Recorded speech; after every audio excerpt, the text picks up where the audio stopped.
کبھی یہ خیال آیا ہے کہ ہماری یہ جو پرائیویٹ چیٹس ہیں یہ اصل میں کتنی پرائیویٹ ہوتی ہیں؟ آج ہم ایک بہت پرانی ایک قدیم حکمت کو دیکھیں گے جو سیدھا سیدھا ہماری ڈیجیٹل پرائیویسی کے اس پورے آئیڈیا کو چیلنج کرتی ہے۔ تو چلیں دیکھتے ہیں کہ یہ صدیوں پرانی دانائی ہماری اسکرینوں کے پیچھے کی زندگی کے بارے میں کیا کہتی ہے۔ تو سوال یہ اٹھتا ہے، کیا واقعی کچھ بھی پوشیدہ ہے؟ خاص طور پر آج کے ڈیجیٹل دور میں، جہاں ہر کلک، ہر میسج اپنا ایک نشان چھوڑ جاتا ہے۔ تو کیا یہ جو رازداری ہے، یہ صرف ایک دھوکہ، ایک وہم بن کر رہ گئی ہے؟ یہی وہ سوال ہے جو آج کی ہماری اس پوری گفتگو کا مرکز ہے۔ اور دیکھیں، ہم سب اس احساس سے واقف ہیں، ہے نا؟ ہم سب انکرپٹڈ ایپس استعمال کرتے ہیں، پرائیویٹ گروپس میں بات کرتے ہیں، اور دل ہی دل میں یہ مان لیتے ہیں کہ بھائی ہماری باتیں تو ہمیشہ کے لیے محفوظ ہیں، چھپی رہیں گی۔ یہ سوچنے میں بہت سکون ملتا ہے، لیکن کیا یہ واقعی سچ ہے؟ یہیں پر ایک قدیم دانش سامنے آتی ہے جو ہماری اس جدید سوچ کو براہ راست چیلنج کرتی ہے۔ چلیں اس بے نقاب سچائی پر ایک نظر ڈالتے ہیں۔ اس پر ذرا غور کریں، جو کچھ تم نے اندھیرے میں کہا ہے وہ اجالے میں سنا جائے گا۔ یہ صرف کوئی پرانی کہاوت نہیں ہے، یہ تو ہماری آج کی اس ماڈرن سوچ پر، رازداری کے بارے میں ہماری سوچ پر ایک گہری ضرب ہے۔ یہ خیال ہی کتنا چونکا دینے والا ہے کہ ہماری سرگوشیاں چھتوں سے پکاری جائیں گی۔ اچھا، اب اگر اس آیت کی گہرائی میں جائے نا تو 3 بڑی اہم باتیں نکل کر آتی ہیں۔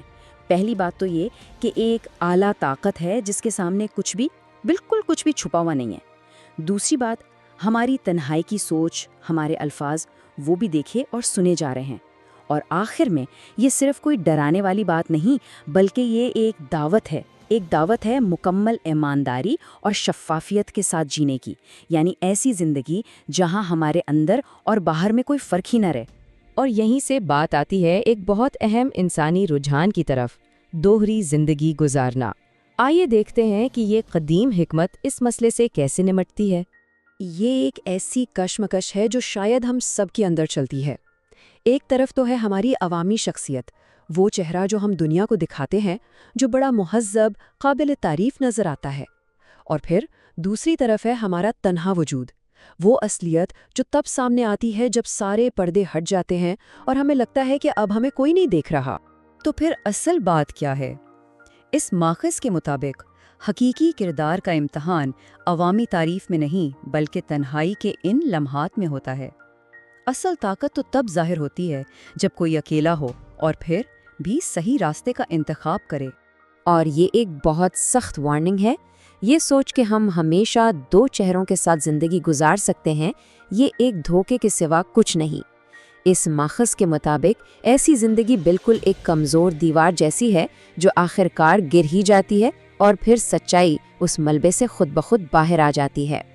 اور یہ بات صرف ہمارے اعمال تک ہی نہیں ہے، ہمارے الفاظ بھی اسی امتحان سے گزرتے ہیں۔ ہر لفظ، چاہے وہ سرگوشی میں کہا ہو یا بھیڑ میں، ایک گواہی بن جاتا ہے۔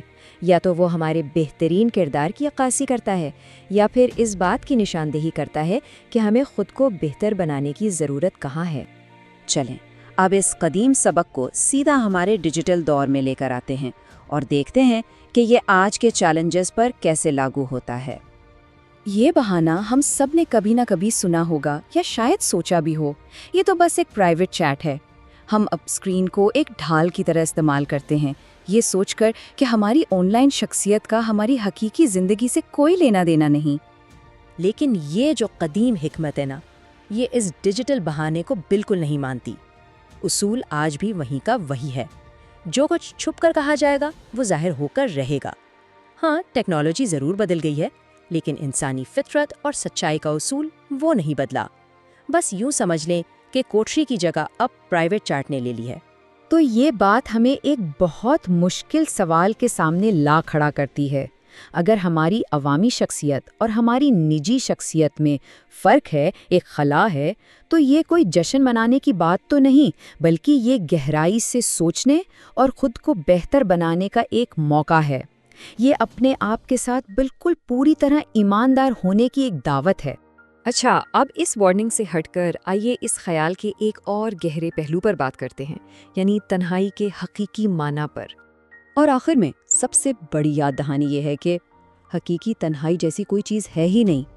اس ماہر کے مطابق کوئی نہ کوئی ہمیشہ دیکھ رہا ہے، ہمیشہ سن رہا ہے، اور اس نظریے سے دیکھیں تو ہماری تنہائی ہی ہمارا سب سے بڑا امتحان بن جاتی ہے۔ یہ وہ موقع ہے جہاں یہ ثابت ہوتا ہے کہ ہمارا کردار اصل میں ہے۔ تو اس گفتگو کو ہم اسی سوال پر ختم کرتے ہیں، ہماری تنہائی کس بات کی گواہی دیتی ہے؟ جب کوئی شخص اکیلا اپنی اسکرین کو دیکھ رہا ہوتا ہے، جب کوئی دوست، کوئی ساتھی آس پاس نہیں ہوتا، تو اس کے الفاظ، اس کے اعمال اس کے بارے میں کیا بتاتے ہیں؟ یہی وہ سوال ہے جو شاید اس ڈیجیٹل دور میں ہم سب کے لیے سب سے زیادہ اہم ہے۔